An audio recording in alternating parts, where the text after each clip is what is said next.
Токму на оваа тема денеска разговараме со доцент доктор Марија Котевска-Димовска, психолог, психотерапевт. Добре ни дојдовте во студиото на телевизија Мега.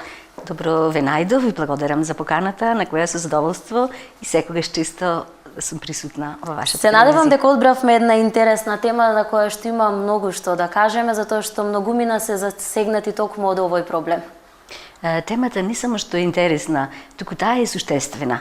Зошто е суштествена? Затоа што станува збор за една најнежна материја, за нешто во едно најпрекрасно и најранливо, а тоа е детето.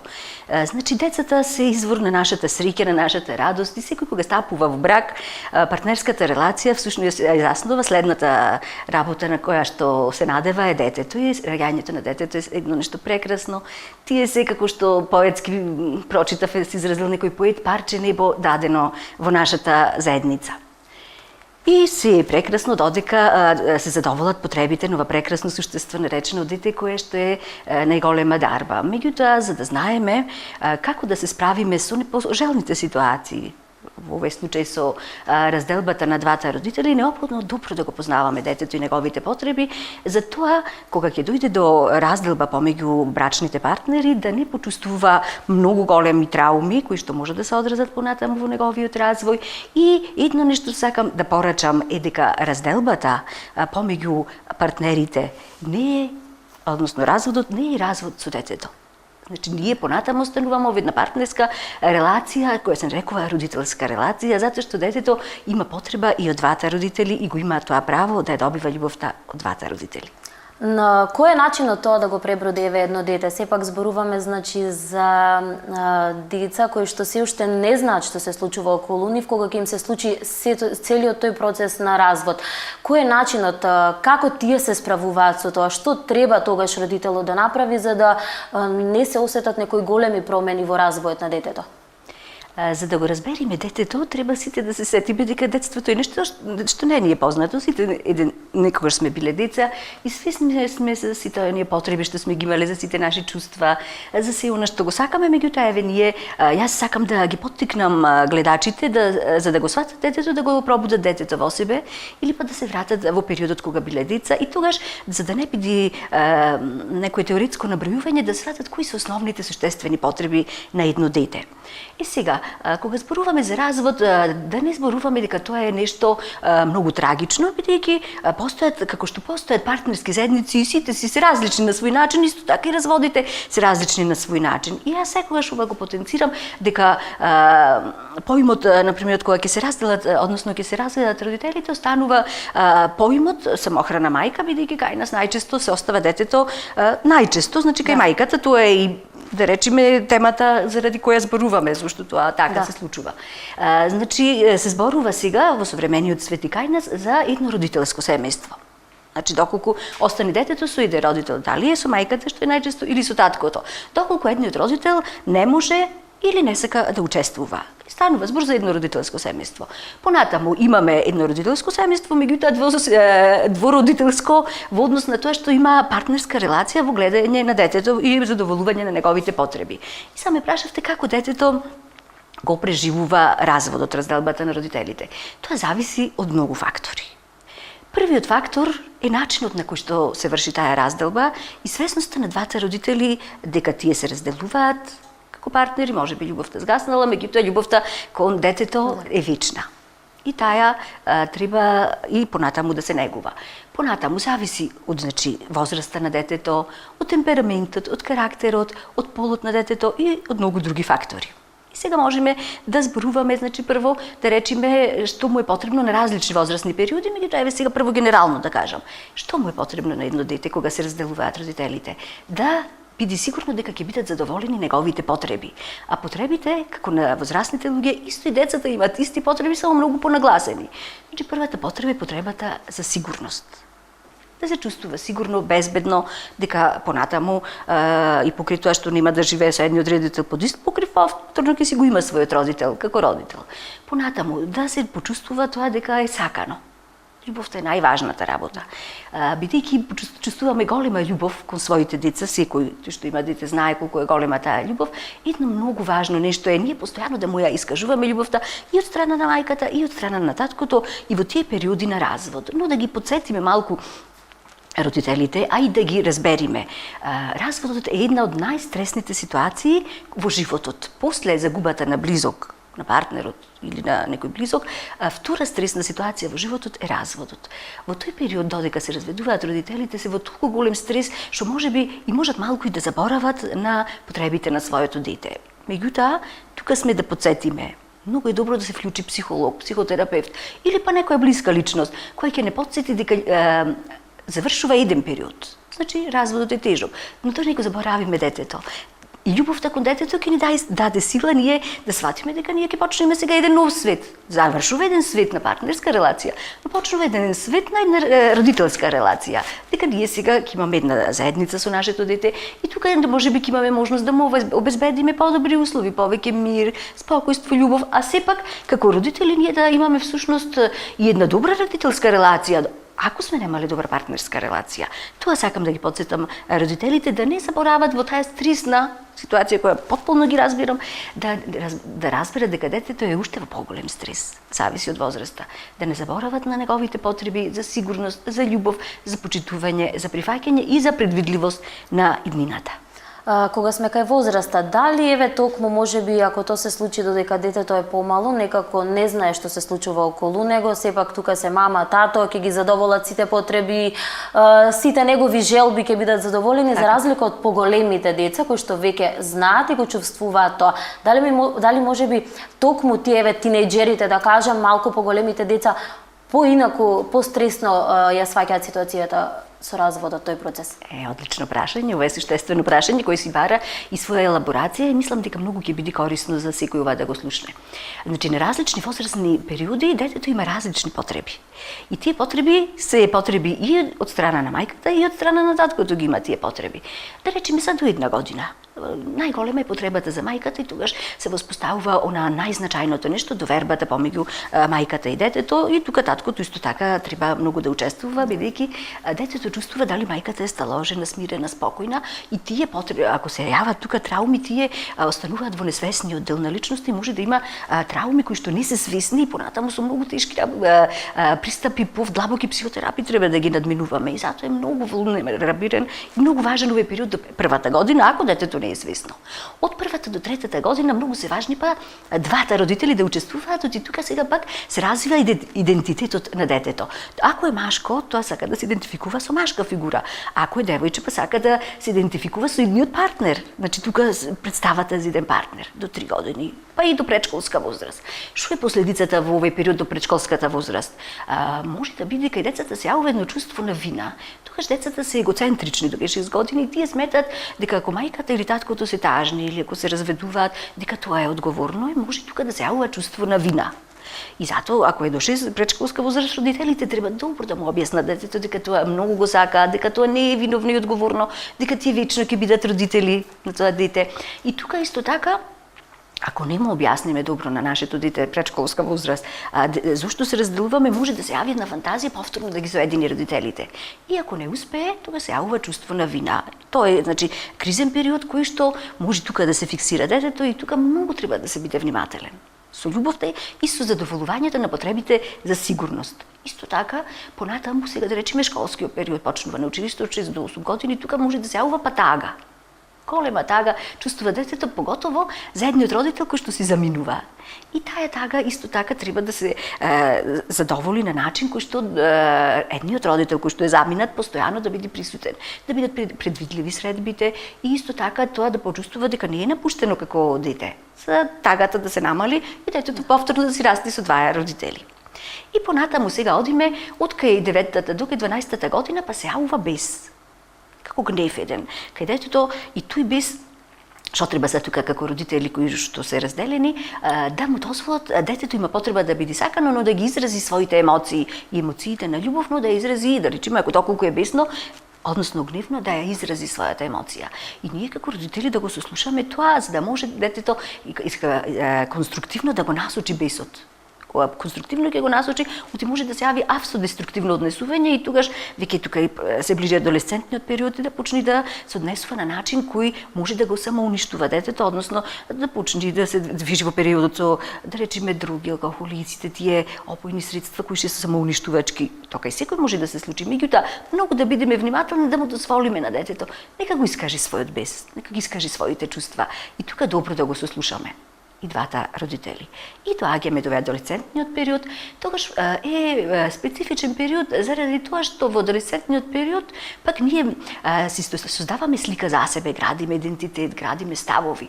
И тука најмногу можеме да го повредиме детето во однос на тоа да развие негативен став кон бракот, кон брачната заедница и заради тоа треба исто така многу да бидеме внимателни во тој поглед, да не го повредиме детето, значи да му покажуваме љубов, внимание, поучит, разбирање и секогаш да бидеме присутни како родители. Колку посетата на психолог има големо влијание во поминување на целиот тој процес, затоа што сигурна сум дека и расположението на родителите во текот на разводот сигурно влијае и врз детето, дали се тие гневни, дали се смирени, не го покажуваат тоа пред него, сето тоа влијае врз неговиот развој. Одлично, значи досега зборував за она во идеален случај кога партнерите се разделуваат, но се релативно зрели личности кои што сакаат да си останат и добри родители. Не мора да бидат под ист покрив за да детето има два родители. Но имаме и поинакви случаи. Имаме и поинакви случаи, можеме да зборуваме и за тие екстремни случаи. Сега еве да речеме релативно просечни родители кои што немаат големи проблеми, тие во како личности, значи релативно зрели личности, меѓутоа еве не се нашле како брачни партнери, но се нашле како родители. Нив многу ќе им помогне психологот или психотерапевтот да посетуваат, бидејќи се тоа што ние се обидуваме сега да го кажеме за 30 на минути, психологот многу добро ќе им помогне на родителите. Ќе се сретнуваат заедно со едно или две, ако имаат деца, значи ќе имаме семејни средби, ќе имаат средби со самото дете, па средби само со родителите и тогаш таа едукација може многу да помогне, бидејќи како што рекол Фројд, детето е таткот на човекот. Тој вели до 5 години се оформува личноста и да не ги пропуштиме тие специфични значајни години. Од една страна, значи многу може да помогне и сега една оптимистичка варијанта да кажам дека што и да се случи, значи имале луѓе поминали бурни разводи, сепак станале прекрасни личности. Значи психологот може да помогне и во покаснешниот период, доколку родителите, еве да речеме, немале разбирање за своето дете, биле незрели или обседнати со својот бес или со своето незадоволство, тогаш во секоја возраст ние можеме траумите од раното детство да ги надминуваме работејќи на себе.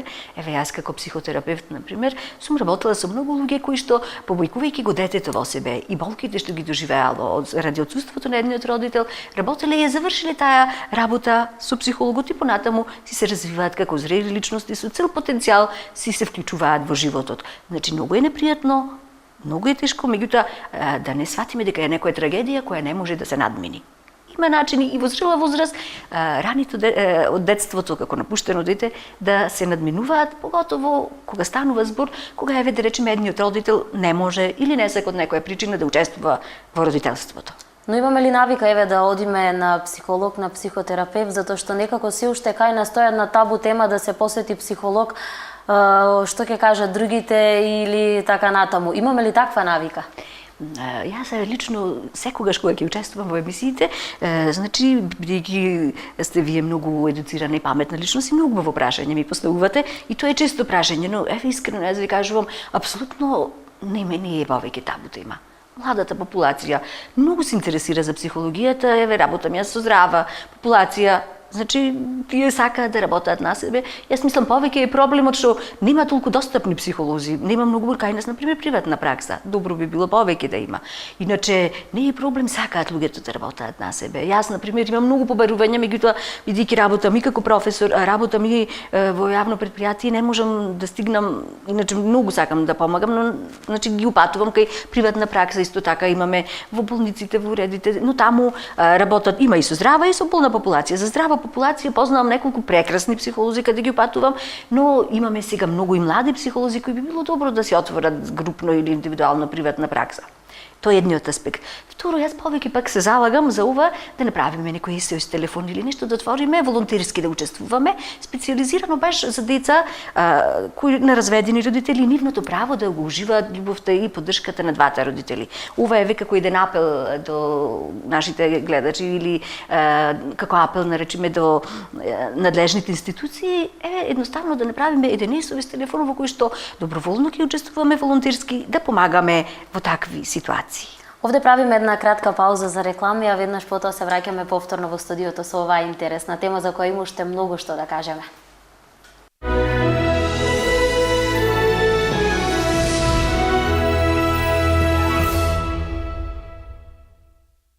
Повторно сме во студиото на телевизија Мега. Зборуваме за 25 април, светскиот ден на борба против отогјување на родителите од децата, односно и даваме поддршка на граѓанската иницијатива на група родители за воведување на 50-50 поделено, заедничко или споделено старателство.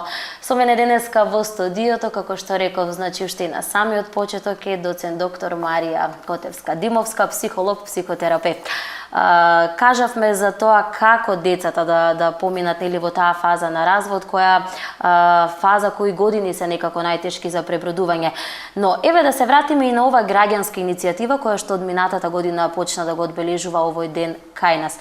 Зошто во повеќето случаеви кај нас, значи старателството на детето секогаш се дава на мајката и ретки се оние случаи кога имаме 50-50 поделено старателство над детето, односно буквално поминување на времето да биде исто и од едната страна и од другата страна.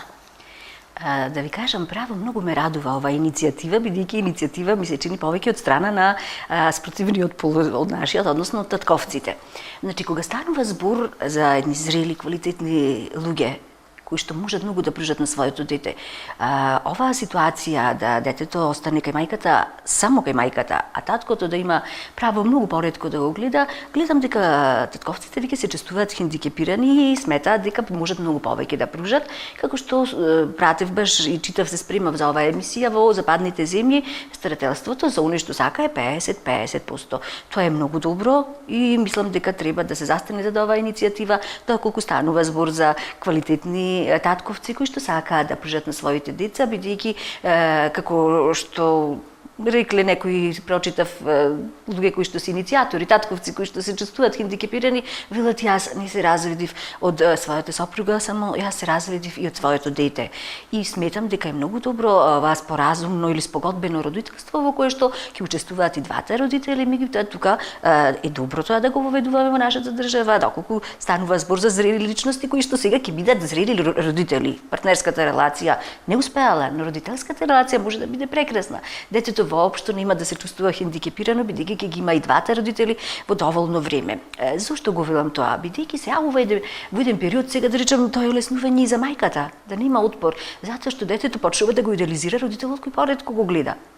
А од друга страна, родителот кој што поретко го гледа своето дете, да речеме таткото, па тој страда бидејќи сака повеќе да пружи за своето дете.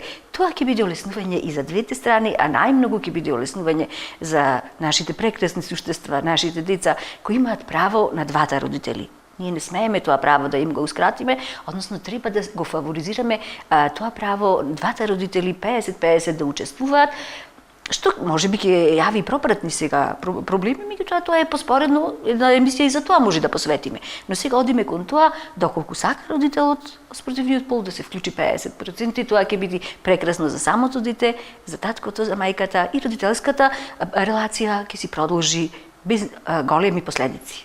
Имате ли вие вака одлично искуство, токму вакви некои случаи каде што еве таткото се чувствува запоставен затоа што така системот наредил и сакал да биде, старателството да биде над мајката и тоа време кое што го поминува со своето дете е за него недоволно да му ја даде целата таа љубов и тоа внимание кое што го заслужува детето? Ви благодарам многу во прашање, кој ќе даде малку поопсежен одговор. Имам од сите случаеви. Имам случаеви каде што двата родители, значи таков случај имам, двата споделено родителство. И таткото 50% учествува и мајката 50% учествува и тогаш децата, значи стварно бидејќи се многу квалитетни и двата луѓе, иако се разделиле и сопругот и сопругата сега бивши сопружници, кај децата не почувствував никаков проблем. Значи, не се почувствува проблем дека се разведени родителите, бидејќи една недела поминува кај едниот родител, другата недела кај другиот родител, две дечина се тие и поминаа многу години, не почувствував никаков проблем јас, пошто лично ги познавам, ниту пак помеѓу родителите, тие добро се согласуваат и то не може да се види дека станува збор за развод. Децата си ги имат двата родители. Сега, тоа е едниот пример. Имам пример кај што сум видела дека значи таткото едноставно се откажал.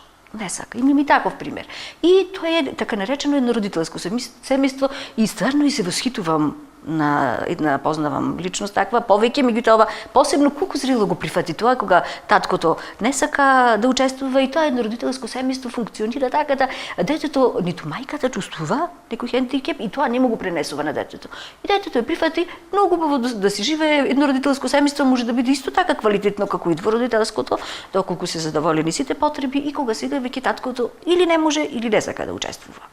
Значи тоа е вториот пример и има трет пример кај што ова е малку полош, најлош пример, кај што едниот или другиот родител зборува против едниот родител. Значи сум видела јас пример кај што таткото зборува против мајката и тука го советувам апсолутно тоа да не го прави ако се чувствува фрустриран или повреден, бидејќи сум имала случај да детето доби не само психичка, туку и физичка болест. Тешка, значи не сме никако да се користи детето како курир или детето како пренесувач на нашите пораки или како информатор или како средство за да се осветиме. Значи сум имала такви повеќе примери имам. И сметам дека многу психологот може да помогне да се растерети детето од болката на родителот, бидејќи дополнителна болка им задаваме. И тука е најпроблематично. Тука многу треба да се посетува психолог. Ако не сака родителот кој што прави проблем, тогаш оној кој што например е посовесен, тој да го носи детето на психолог и тогаш да се направи значи некој баланс помеѓу сето тоа. Кој од овие три случаи еве е најмногу застапен кај нас? Знаат ли да се носат еве нашиве родители кои што се соочуваат со развод, со сите овие ситуации? Се карат меѓу себе, тоа третиот случај што го кажавме, да детето не знае каде се наоѓа физички, психички, сето тоа му делува, или пак тука е вториот случај кој што го кажавте, можеби мајката целосно е превзела сета улога која што еве бидејќи таткото нели се откажал, или пак функционираат нормално со поделени обврски кон детето. Има секакви случаи, не можам многу да кажам дека има многу позитивни или многу негативни, меѓутоа сакам да кажам дека да им дадеме една насока на родителите да не ја сваќаат како трагедија ситуацијата кога се разведуваат, значи не е трагедија да се да речеме љубовта помеѓу двајца партнери може да се случи во нашата средина попатриархална и се сваќа тоа како голема трагедија, едноставно се случило тоа што се случило, не функционира брачната заедница, иако функционира ако е насилна или ако е постојано со непријатни емоции, тогаш и детето повеќе ќе страда. Значи воопшто не е преголем проблем што не може да се реши. Меѓутоа, добро би било да не се почувствува голем срам детето, да се почувствува застрамено заради тоа што родителите еве не живеат заедно, бидејќи тие ако се грижат и понатаму за своето дете, ако си го сакаат, ако му покажуваат љубов, потоа ако имаат една конзистентност во тоа колку пати таткото, да речеме, ако не може да речеме 50-50 старателство, тогаш тоа што е да биде предвидливо, ако е да речеме тие часови секогаш да ги поминува во мир, спокојство и да не се изостануваат тие средби за детето да добие една сигурност. Тоа е едниот аспект, значи, меѓутоа не значи дека сигурноста е доволна. Одиме на емоционалниот аспект. Детето да ги задоволи сите своји потреби. Потребата за љубов, за сигурност, за прифатеност, потребата да биде сакано, но потребата и да се ги сака двата родители. Детето има потреба да ги сака двата родители. Ако ние му ускратуваме или ако зборуваме против едниот родител, тогаш детето бидејќи е половина таткото и половина мајката, тоа доживува дека и него го повредуваме. Значи бидејќи љубовта е пред се кон детето, тогаш таа љубов кон детето ќе ни развие љубов помеѓу двата партнери за она прекрасно суштество што не обединило и што сме го донеле на свет.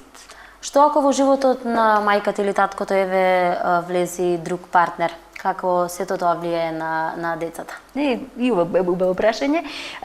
Кога пратев литературата, не само од моето лично искуство што го имам со моите клиенти, туку и кога ја пратев литературата, има еден податок дека момчињата полесно прифаќаат партнер во однос на девојчината потешко го прифаќаат партнерот и кога го споделувам тоа со луѓе кои што се заинтересирани за оваа проблематика, баш се зачудени, затоа што сметат дека девојчината повеќе прифаќаат значи втор родител, значи нов родител или нов партнер, обратно е, значи момчињата полесно тоа го прифаќаат. Колку влијае и средината на сите овие работи во развојот, понатамошниот развој на детето после разводот, тука се градинките, училиштата, другарите, колку сето тоа влијае на нив? Сега вака времето веќе се посовремено, луѓето се попристојни, покултурни, овие емисии што што вие ги давате, прават една едукација да го сватиме тоа како еден нормален процес. Ние сме се уште земја во развој, меѓутоа од клиенти кои што сум имала порано што биле, да речеме пред 20 или 30 години, деца на разведени родители, до овие што се сега, тие имаат поголеми трауми, порано нешто се доживуваше тоа како некој хендикеп за детето на разведени родители. Сум работела со нив и сум успеала да го надминиме тоа. Денес сметам дека не е толку голем проблем тоа, бидејќи зборуваме дека тоа е една нормална и природна појава, тоа е еден феномен кој што се случува во светот, е многу засилен. Податоци некои слушав дека се повеќе во пораз е бројот на разводи и сега тоа е цената што ја плаќаме на нашето современо живење. Меѓутоа факт е дека во денешно време може да има проблеми, но тие проблеми се помали и сега тука јас секогаш се залагам за воведување на емоционално образование во училиштата, значи и на наставниците, и на учениците, и родителите да минуваат низ едно емоционално образование за развој на емоционалната интелигенција, односно да сватат како да ги прифатат своите емоции, како емпатично да реагираат на проблемите на децата, а исто така и да сватиме дека како нашата реакција на ситуацијата на едно дете кое што минува низ таква ситуација може многу да помогне, а исто така може многу да одмогне. Тука значи се наставниците, менаџментот на училиштата, децата, сите тие ќе минуваат низ едно емоционално образование во кое што ќе имат емпатија и разбирање за детето, затоа што на секој тоа може да му се случи. И самите рековте дека еве последните податоци велат дека се повеќе се зголемува бројот на разводи во Македонија. Што според вас е причината за тоа? Што доведува до тоа да има се поголем број на разводи? Па јас мислам дека и порано можеби би имало толку голем број на разводи, меѓутоа можеби други причини биле во прашање. Се зборам за нефункционални бракови. Значи можеби материјалната состојба, можеби тоа што било, да речеме, некако како стигматизирано тоа во минатите години и верувајте, еден брак кој што е исполнет со омраза, со тортура, со малтретирање е лоша средина за растење на детето. Детето можеби има примери кај што се почувствува растеретено тогаш кога ваквата заедница се разделила и тогаш и самиот родител можеби ќе стане попозитивен. Утре си има сега релација само со своите деца, нема да има релација со неподобноста на карактерот помеѓу двата партнери. И заради тоа сметам дека времето си го носи своето и дека е подобро за детето да не живее во лоша средина, ако веќе прашуваме меѓу лош брак и добар развод. Секој ќе каже дека е подобро добар развод и заради тоа луѓето веќе заради материјалната сигурност што се повеќе ја добиваат, заради емотивната стабилност, заради зрелоста, заради неосудувањето на околината, всушност го прават тоа што порано не го правеле и можеби некогаш било и на штета на децата. Значи не можеме да заземиме став дали е позитивно или е негативно, меѓутоа јас сум сигурна дека никој не се разведува од добро. Значи, бидејќи љубовта е нешто што ги обединило двата партнери, таа кога ќе престане, љубовта таа не престанува туку така. Веројатно имало некои големи проблеми и зрели луѓе ќе сватат дека дете не може да расти здраво во таа средина, се разделуваат како партнери, но остануваат како родители. Но можат ли да се надминат сите тие проблеми кои што ќе се јават во време на бракот пред да се донесе таа одлука за развод, доколку навреме се посети еден психолог, се увидат сите тие проблеми кои што ги има и едната и другата страна, ако се бара заедничко решение за истите? Исто така сакам да ви речам, ова е најсуштественото нешто што ме прашавте. Значи, што е тоа превентива да не дојде до развод? Разводот е последното нешто. Да. Меѓутоа, пред да дојде разводот, вистина може многу да помогне психологијата, психотерапевтот, посетувањето, семеен терапевт или индивидуален терапевт за да се сачува бракот. Што е бракот е процес на созревање, дека можеби ние да созрееме и да се најде некој заеднички јазик со партнерот, да не дојде до развод. Тука да ги исцрпиме треба сите опции. Од која ќе ги исцрпиме сите опции, дека можеме некако да се усогласиме, да ја продолжиме љубовта или заедничкиот живот. Ако веќе воопшто тука не може да обстани, тогаш одиме на оваа како крајна варијанта. Меѓутоа, бидејќи емисијата ни беше посветена за како крајна варијанта, како разводот и што после тоа, и што со правата на татковците и тие да си ги гледаат своите деца. Иначе разводот е последната варијанта. Има многу превентивни чекори кои што може да ја задржат таа заедница и ние тука вложуваме 100% кога ќе дојдат двата партнери. Вложуваат ли партнерите? Еве, сакаат ли да најдат заедничко решение кога веќе еве сме на оваа тема или некако се решаваат за тој побрз и полесен начин разводот?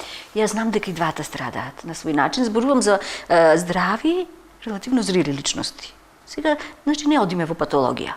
Кога станува збор за здрави, релативно зрели личности, дека двете страни страдаат на свој начин. И дека третата личност сега има многу во пора семејната психотерапија, стручно лице може многу да помогне тука, да се намали тоа страдање и да се направи една поквалитетна заедница за живење. Меѓутоа, што да таму каде што не може, што таму каде што има патологија, што таму каде што едноставно веќе заедничкиот живот не може да обстане и покрај тоа. Тогаш може би решение би било и разводот, и сега што после разводот, значи оваа емисија не е за тоа посветена, а добро би било да посветиме една емисија дали можеме да го спречиме разводот. Исто така и сакам уште еднаш да потенцирам за еднородителските семејства, да не се чувствуваат децата и мајките искомплексирани, туку тоа е една голема храброст, онаму каде таткото од некоја причина можеби не може или не сака да биде. И тука да дадеме помош. Или па негде мајката не може или не сака. Па тука таткото еднородителско семејство, сум видела тие се прашува дали недостасува другата фигура. Другата фигура недостасува, меѓутоа може да се најде некоја адекватна замена за таа друга фигура, било тоа да е дедото, било да е вујко, стрико, значи да се најде замена доколку не сака да учествува. И може сосем солидно да се живее и многу добро да се развива и детето. Но најдобро е кога сакаат родителите, оваа иницијатива многу ме радува, такви зрели, стабилни татковци кои сакаат да учествуваат 50% во родителството, значи остануваат 100% родители и 50% партнери со својот партнер за родителството. А другото, значи едноставно веќе не може да функционира. Многу е убава оваа иницијатива и сметам дека треба да направиме се за таа да се реализира. Не знам сега тука како е законската регулатива, меѓутоа мислам дека се уште не знам дали има таква можност. Мислам дека нема, затоа што токму затоа и минатата година нели беше поднесена истата иницијатива и со пресконференции од страна на првата детска амбасада Мегеши во Скопје исто така имаше поддршка од естрадни уметници, но ете кога сме кај таа иницијатива сепак освен во Скопје на никое друго место и во никој друг град нема никакво одбележување за истиот тој настан или таа иницијатива која што е застапена секаде без разлика дали тоа е Скопје, Битола, Прилеп или било кое помало населено место. Па затоа ви давам јас голема поддршка и честитка што еве вие како медиум го актуализирате овој проблем и треба мислам во Битола повеќе за тоа да се зборува, бидејќи со тоа ќе ги охрабриме татковците кои што можеби повеќе сакаат, а не успеваат.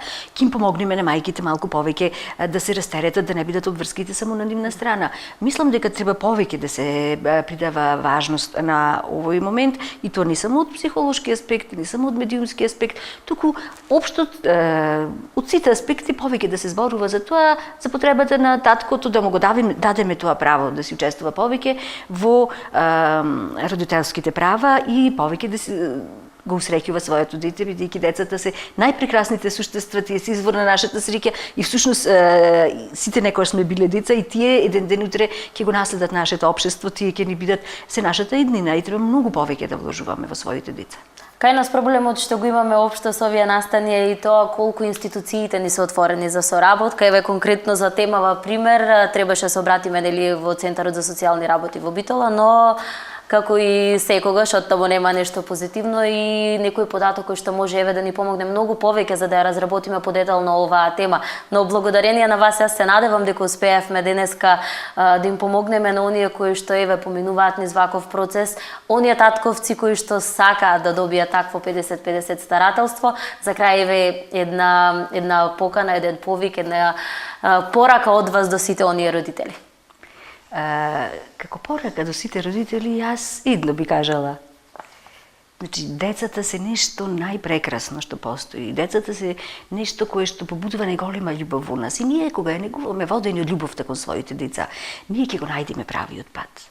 Значи, природно е да чувствуваме гнев, да чувствуваме отпор, доколку ни се распадне нашата емотивна заедница, нашата семейна заедница. Меѓутоа да дозволиме љубовта кон детето да не води. Ако не води љубовта кон детето, бидејќи и мајката и таткото имаат преголема љубов за своето дете, таа ќе си го најде својот пат. Всушност, заради тоа постои бракот. Бракот постои за да ние подигнеме такви прекрасни суштества кои што ни ги дала природата, што ни ја побудуваат најголемата љубов да ги пораснеме. Ако се раствари таа заедница, не е проблем, љубовта повторно ќе ни го најде, каже нашиот пат. Значи, љубовта да е она што не води, а дали е тешко да се сака дете, а поготово своето дете. Секој дете е наше дете. Значи, од најмало колку се тие мили и прекрасни, па до адолесцентниот период, па и понатаму, тие се извор на нашата срика и љубов. Ако дозволиме љубовта да не води, тогаш сите други емоции ќе паднат во вода и ќе го најдеме правиот пат. Јас ви благодарам многу што денеска еве одвоивте време и бевте наш гостин. Се надевам дека еве во договор со вас ќе успееме, можеби па и еднаш неделно ќе си воведиме една таква тема во која што и ќе помогнеме на многу луѓе кои што им треба помош и ќе откриеме многу теми за кои што има многу што да се каже. Ви благодарам уште еднаш. Ми беше задоволство, еве јас ви стојам на располагање, дури би сакала можеби да направиме некоја емисија во живо, па и да ни се јавуваат некои луѓе да им помагаме. Би било добро, да. Ви благодарам, прекрасен саговорник сте и прекрасен водител, со задоволство во секое време ќе го прифатам. Ви благодарам и вас. Ние, драги гледачи, одиме со кратка пауза, па потоа продолжуваме со останатите информации за денеска.